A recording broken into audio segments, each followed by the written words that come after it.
용서를 구하는 마음이 있고 회개하는 마음이 있어야 될 텐데 그러지 않아. 죄를 짓고도 아주 무덤덤한 사람들, 그런 사람들을 가리켜서 금수만도 못하다 그러는 거예요. 금수만도 못하다. 그의 이성적 사고가 무너진 거예요. 이성적 사고가 붕괴된 거예요. 여러분, 그래서 인간을 지정의가 있다. 인간은 지정의가 있어야 돼요. 지정의. 지와 정과 의가 있어야 된다고 얘기합니다. 이것이 뭔고 하니요. 지정의는 지혜를 말하고 있고요. 그 다음에 감정을 말하고 있고 의지를 말합니다. 지혜가 있어야 돼요. 지혜. 여러분, 이 세 가지가 지혜와 감정과 의지가 잘 조화를 이루며 살아가야 됩니다. 여러분, 인간에게 지혜가 없으면 어리석습니다. 지혜로워야 돼요. 그리고 여러분, 감정을 잘 다스릴 수 있어야 돼요. 자기의 감정은. 그리고 옳은 일을 행할 수 있는 의지가 있어야 됩니다. 의지. 그것을 지정의다라고 말씀하고 있습니다. 말씀드린 대로 인간은 절대적 선한 존재도 아니고 절대적 악한 존재도 아니다 보니까 항상 어느 사도바울이 고민하고 있듯이 선과 악의 경계선에서 흔들릴 때가 있습니다. 나는 선을 원하는데, 나는 하나님의 법을 원하는데 내 육체는, 내 지체는 자꾸만 악을 쫓아가는 거예요. 원치 않는데 자꾸만 죄의 법을 쫓아가는 거예요. 선을 행하기 원하는데 악을 행한다고 오늘 바울 사도는 괴로워하고 있습니다. 여러분들도 그런 경험 있지 않습니까? 선을 행하고 싶은데, 하나님의 법을 쫓아가고 싶은데 내 육체는 자꾸만 죄를 쫓아가요. 죄의 법을 쫓아가요. 원치 않는데 말이죠. 그럴 때 여러분들의 심정은 어떠셨습니까? 그 이유를 오늘 본문에서는요, 두 가지를 말씀하십니다. 우리가 선을 행하기 원하는데 악을 행하는 것. 하나님의 법을 지키고 싶은데 죄의 법을 지키는 이유는요, 두 가지라고 말씀하십니다. 그 하나가 내 속에 죄가 있기 때문이에요. 내 속에 죄가 있기 때문에. 그리고 또 한 가지는 내 속에 악이 있기 때문에. 악. 그래서 이 두 단어를 합치면 뭐가 돼요? 죄악이다, 죄악. 우리 속에 죄악이 있기 때문이라고 말씀하고 있어요. 자, 한번 17절부터 보십시오. 이렇게 말씀합니다. 이제는 이것을 행하는 자가 내가 아니요 내 속에 거하는 죄니라. 내 속에 거하는 죄니라. 내 속, 곧 내 육신에 선한 것이 거하지 아니하는 줄을 아노니 원함은 내게 있으나 선을 행하는 것은 없노라. 내가 원하는 바 선은 하지 아니하고 도리어 원치 아니하는 바 악을 행하는도다. 만일 내가 원치 아니하는 그것을 하면 이를 행하는 자가 내가 아니요 내 속에 거하는 죄니라 그랬습니다. 그러므로 내가 한 법을 깨달았느니 그 선을 행하기 원하는 나에게 악이 함께 있는 것이로다 그랬습니다. 그래서 인간은요, 선도 알지만 악도 알아요. 옳은 것이 무엇인지 아는데도 그것을 분별하지 못하면 안 됩니다. 분별할 수 있는 능력을 상실한 사람을 금수봐도 못한다고 말씀드리지 않았습니까? 우리는 분명하게 선과 악을 분별할 수 있는 지혜가 있으시기를 주여로 축복합니다. 그리고 우리에게는요, 그 선과 악을 분별했으면 선을 행할 수 있는 감정과 선을 행할 수 있는 의지가 있어야 됩니다. 그런 의지가, 그것을 우리가 믿음이라고 말씀하고 있습니다. 능력이라고 말씀하고 계십니다. 우리 안에 죄가 있다니까요. 우리 안에 악이 있다니까요. 그것을 극복할 수 있어야 된다고 말씀하고 계십니다. 죄가 있고 악이 있기 때문에, 죄악이 있기 때문에 우리가 자꾸만 하나님의 법대로 살지 못하고 죄의 법을 쫓아간다는 거예요. 여러분, 인간이 하나님 앞에 이제 전체적으로 노아 시대 때는 인류가 물로 심판을 당하지 않았습니까? 물로 심판을 당했어요. 그리고 부분적으로 소돔과 고모라 성이 심판받은 경우도 있고 그렇습니다. 부분적으로 심판받은 경우도 있어요. 근데 하나님께서 이 인류 전체를 노아의 가족 빼놓고 다 심판하실 적에 그 시대 상황을 한번 보시겠습니다. 그 시대 상황이 어땠는지를 창세기 6장은 이렇게 증언하고 계십니다. 보십시오. 여호와께서 사람의 죄악이 세상에 관영함과 그 마음의 생각의 모든 계획이 항상 악할 뿐임을 보시고. 여러분, 심판받을 적에 노아 시대 물로 세상을 심판하실 적에요, 40일 동안 땅에서 솟고 하늘에서 물이 쏟아지면서 이 땅에 물에 다 심판을 받지 않았습니까? 그때 시대적 상황이 어땠는 거 아니요? 사람의 죄악이 세상에 관영했다 그랬어요. 관영했다. 여러분, 관영이라는 얘기는 무슨 뜻인 거 아니요? 극히 많다는, 극히 많다. 그리고 광범위하다. 이런 뜻을 가지고, 극히 많다. 광범위하다. 그러니까 사람의 죄악이 광범위하게 엄청 많았다는 얘기예요. 이 시대적 배경이 말이죠. 노아 시대 때. 그리고 그 마음의 생각의 모든 계획이 항상 악했다라고 지적하고 계십니다. 마음의 생각이 악했다는 거예요. 여러분, 우리가 중요한 것이요. 누구나 다 실수합니다. 누구나 다 죄를 짓습니다. 그러나 죄를 짓고 실수했으면 우리가 괴로워하고 그리고 거기서 용서를 구하고 회개하는 것, 그것이 하나님의 은혜인 줄로 믿습니다. 그런데요, 근데 죄악을 관용하고 세상에 관용하고 그 마음의 생각이, 그 계획이 항상 악하다 보니까 이제는 그들이 회개할 줄 몰라요. 그들이 다시 한번 내가 회개하고 하나님의 뜻대로 살겠다고, 선을 행하며 살겠다고 결단하지 않는 거예요. 그 시대의 상황이, 노아 시대 상황이 이랬다는 것입니다. 그래서 심판받고 만 것입니다. 바로 이 심판의 원인이 죄가 세상에 광범위하게 많이 퍼졌다는 거예요. 죄가. 그리고 그 마음의 생각도 계획도 항상 악했다는 거예요. 악을 도모. 여러분, 우리는 따라합시다. 선을 도모하자. 선을 도모해서 선을. 근데 노아 시대 보니까 악을 도모한 거예요. 악을 행하면서도 전혀 양심의 거리낌이 없었던 거예요. 여러분, 여기서 우리가 알 수 있는 것은요, 이 시대를 우리가 한번 바라볼 수 있습니다. 이 시대도요, 이 말씀이 그대로 적용되지 않겠습니까? 이 시대도 사람의 죄악이 세상에 관영하고 그 마음의 생각, 그 마음의 모든 계획이 악하면 이 시대도 심판의 때가 이른 것을 알 수 있습니다. 이 시대. 여러분, 인간은 부족하기 때문에 종종 실수나 또한 잘못하는 것은 어쩔 수 없는 측면이 있습니다. 저도 여러분들에게 흠 안 잡히려고 참 무던히 애를 씁니다. 흠 안 잡히려고. 일단 목회자가 흠이 잡히면 성도님들이 은혜를 못 받아요. 그런 모습을 우리가 이해할 수 있어야 돼요. 오죽했으면 로마서에서는 뭐라고 말씀하세요? 의인은 없나니 하나도 없다. 그리고 뭐라고 말씀하시는 거 아니요? 선을 행하는 자도 하나도 없다. 이렇게 말씀합니다. 선을 행하는 자도 하나도 없다. 의인도 없고 선을 행하는 자도 하나도 없다. 여러분, 얼마나 절망적인 진단입니까? 이 진단이 우리가 은혜도 됩니다. 다 인간은 부족하구나. 다 죄인이구나. 은혜도 되지만은 사실은 절망적인 진단 아닙니까? 희망이 보이지 않는 거예요. 의인이 없고 하나도 없고 선을 행하는 자도 하나도 없다면 이것이 얼마나 절망입니까? 여러분, 이 말씀의 의미는 사람들이 하나님의 법을 따르지 않는, 하나님의 뜻대로 살지 않는다는 거예요. 그리고 세상의 뜻을 따라 살기 때문에 하신 말씀이에요. 자꾸만 인본주의적으로 세상의 뜻대로 하나님의 뜻을 저버리고 산다는 거예요. 여러분, 분명히 기억하시기 바랍니다. 인간을 의롭게 하는 것은요, 내 행위가 아닙니다. 목사도 부족하고 권사님도 부족하고 집사님도 부족한 줄로 믿습니다. 다 부족합니다, 우리는. 그래서 인간을 의롭게 하는 것은요, 내 행위가 아니에요. 나를 의롭게 하시는 것은 오직 하나님 한 분이신 것을 믿으시기를 축복합니다. 하나님이 우리를 의롭게 하셨어요. 하나님이.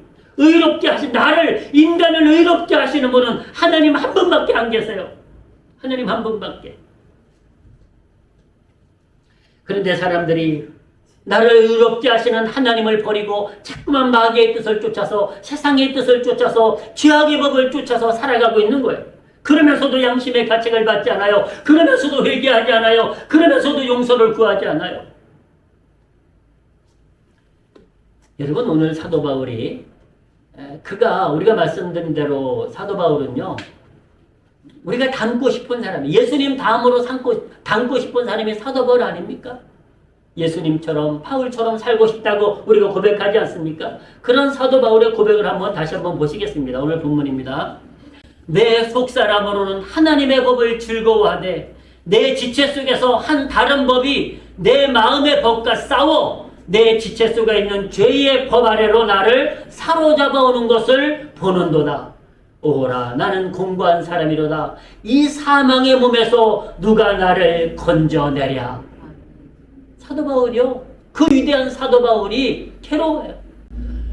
하나님의 뜻대로 그렇게 산 사람도 괴로워해요. 하나님의 뜻대로 산 사람도.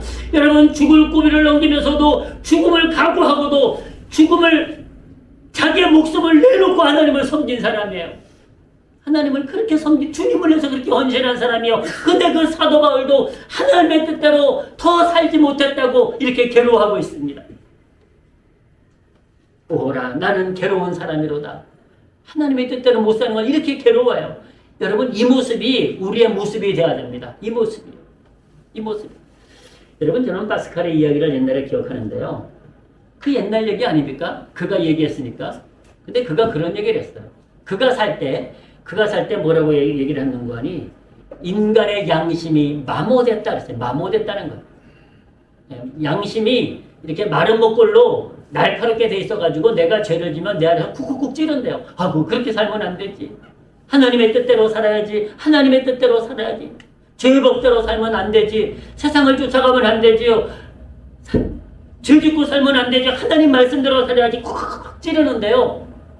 그 양심이 마모돼가지고 죄를 짓고도 양심의 가책을 느끼지 못한다는 거예요. 죄를 짓고도 회개하지 않는다는 거예요. 하나님 내가 잘못했으면 통회하며 자복하지 않는다는 거예요. 근데 여러분 사도 바울을 보십시오. 나는 괴롭다는 거예요. 하나님의 뜻대로 더 잘 살지 못해서 하나님의 뜻대로 온전히 살지 못해서 괴롭다는 거예요. 그래서 그가 사도 바울이 이런 괴로움 속에 있었기 때문에 그가 더 하나님께로 나아갈 수가 있었던 것을 알 수 있습니다. 이 사망의 몸에서 누가 나를 건져내랴. 여러분 우리는 육체의 삶을 살고 있는 동안에는요, 이 두 가지 법이 우리를 항상 갈등을 일으킵니다. 하나님의 법과 죄의 법이 늘 갈등을 일으켜요. 하나님의 법으로 살아야 되는데, 그러다가도 내 육체는 자꾸만 죄의 법을 쫓아가요. 세상의 법을 쫓아가려고 그래요. 근데 우리가 그런 갈등이 있어요. 그러나 그런 갈등 속에서도 여러분 우리가 기도하심으로 우리가 하나님의 법을 붙잡으시기를 주의 이름으로 축복합니다. 네. 여러분 우리가 그래서 하나님의 법에 순종하면 거룩하게 됩니다. 하나님의 법대로 살아요. 하나님의 법대로 살면 거룩한 성도가 돼요. 근데 내가 연약해가지고 하나님의 법을 놓쳐버리고 죄의 법을 쫓아가요. 그러면 우리가 그 거룩함에서 우리가 내 안에 있는 거룩함이 사라지는 거예요. 죄의 법을 쫓아가면 우리 안에 있는 거룩함이 사라지지 않겠습니까? 그러나 우리가 하나님의 법을 쫓아가면 다시 거룩해짐을 알 수 있습니다. 사랑하는 성도 여러분, 지금까지 말씀을 들으면 큰일 났네. 나도 자꾸만 죄의 법을 쫓아가는데 어떡하나 그렇게 고민하실 수 있어요. 근데 염려하지 마십시오. 오늘 바울 사도가 이 고백을 하면서 정말로 사도 바울은 하나님의 법대로 철저하게 살고 싶은 사람이에요. 하나님의 법대로. 그럼에도 불구하고 그에게 자꾸만 그를 괴롭히는 죄의 법이 있는 거예요. 자기 육체는 자꾸만 죄의 법을 쫓아가는 거예요. 그 괴로움이 있는 거예요. 근데 여러분, 성도는 죄의 법을 적용받지 않습니다. 할렐루야. 네. 여러분 어떤 법을 적용받느냐는 것은 대단히 중요하거든요. 법의 잣대라는 게 있어요. 법의 잣대. 여러분 저와 여러분들은 죄의 법을 적용받지 않습니다. 저와 여러분들은 감사하게도요 하나님의 법을 적용받습니다. 할렐루야. 그 말씀을 이 오늘 사도 바울이 우리에게 들려주면서 안심하라고 말씀하시니까 안심하라. 우리는 하나님의 법의 적용을 받아요. 죄의 법의 적용을 받지 않아요. 죄의 법의 적용을 받으면 안 됩니다. 여러분 죄의 법의 적용을 받으면 우리는 큰일 납니다. 큰일 납니다. 여러분 몇 군데 우리가 아시는 말씀이지만 그래도 은혜가 되니까 한번 더 보시겠습니다. 이렇게 말씀합니다. 모든 사람이 죄를 범하였음에 하나님의 영광에 이르지 못하더니 그리스도 예수 안에 있는 구속으로 말미암아 하나님의 은혜로 값없이 의롭다 하심을 얻은 자 되었느니라. 아멘. 우리는 죄의 법으로 살면 사망이라니까요. 근데 우리가 예수 그리스도의 은혜로, 하나님의 은혜로 우리가 의롭다함을 얻은 거예요. 의롭다. 놀라운 은혜 아니겠습니까? 자, 6장도 한 번 더 보시겠습니다. 6장 23절을 우리 다시 한번 하십니다. 시작. 죄의 값은 사망이요 하나님의 은사는 그리스도 예수 우리 주 안에 있는 영생이니라. 아멘. 이 죄와 은사, 은혜를 항상 비교하세요. 그러니까 우리가 죄의 법대로 살면 우리가 사망이에요. 죄의 법이 적용되면. 근데 저와 여러분들에게는 죄의 법이 적용되지 않습니다. 하나님의 법이 적용됨을 믿으시기를 주의 이름으로 축복합니다. 그래서 오늘 본문이 이렇게 말씀하시는 거예요. 자, 로마서 8장을 다시 보시겠습니다. 로마서 8장 1절부터 보십니다. 그러므로 이것은요, 지금 사도 바울이 오호라 나는 곤고한 사람이로다. 누가 나를 사망의 몸에서 건져내랴. 그 기도를 하고 그 고백을 하고 이 말씀을 하시는 거예요. 그러므로 이제 그리스도 예수 안에 있는 자에게는 결코 정죄함이 없나니 이는 그리스도 예수 안에 있는 생명의 성령의 법이 죄와 사망의 법에서 너를 해방하였습니다. 아멘. 여러분 가끔 세상 사람들이 그러죠. 왜 예수 믿는데 죄 짓고 살아? 몰라서 그래요. 예수 믿는 사람도 부족하다니까요. 절대죄가 아니라니까요. 연약하다니까요. 죄 질 수 있다는 얘기예요. 근데 다른 게 있어요. 저와 여러분들은 죄를 져도 주님 앞에 용서를 구함으로 우리는 용서를 받습니다. 근데 세상 사람들은 죄를 져도 그들이 회개하지 아니하므로 그들이 하나님 앞에 용서를 구하지 아니하므로 용서받지 못합니다. 그것이 다른 거예요. 엄청난 차이 아니겠습니까? 여러분, 저와 여러분들은요, 죄와 사망의 법을 적용받지 않습니다. 생명의 성령의 법을 적용받으심을 감사하시기를 주의 이름으로 축복합니다. 그래서 그리스도 예수 안에 있는 자에게는 결코 정죄함이 없대요. 죄인이라고 정할 수 없다는 거예요. 결코 우리가 죄인이 아니라는 것입니다. 그리고 그리스도 예수 안에 있는 자에게는 죄와 사망의 법에서 해방되었다고 선언하십니다. 이것이 하나님의 은혜입니다. 하나님의 은혜입니다. 그래서 여러분 이 말씀을 우리가 믿음으로 고백하실 텐데요. 한 번 더 보시겠습니다. 6장 14절 말씀 믿음으로 큰 소리로 고백하십니다. 시작. 죄가 너희를 주관치 못하리니 이는 너희가 법 아래 있지 아니하고 은혜 아래 있음이니라. 아멘. 우리가 죄의 법 아래 있으면은요, 그 죄의 법이 우리를 주관하니까 우리가 정죄받고 우리가 사망에 빠진다니까요. 근데 우리가 법 아래 있지 않아요. 하나님의 은혜 아래 있어요. 은혜 아래. 하나님의 은혜로 우리가 때때로 실수할지라도, 우리가 때때로 죄의 법을 쫓아갈지라도 우리가 다시 하나님 앞에 회개하면 오늘 이 사도 바울이 주님 앞에 회개하듯이 내가 하나님의 법대로 살지 못한 것, 하나님의 뜻대로 살지 못한 것을 회개함으로 그가 주님 앞에 나오듯이 여러분 우리가 하나님 앞에 회개하면 하나님은 우리를 다 용서하시고 은혜를 베풀어 주심을 믿으시기를 축복합니다.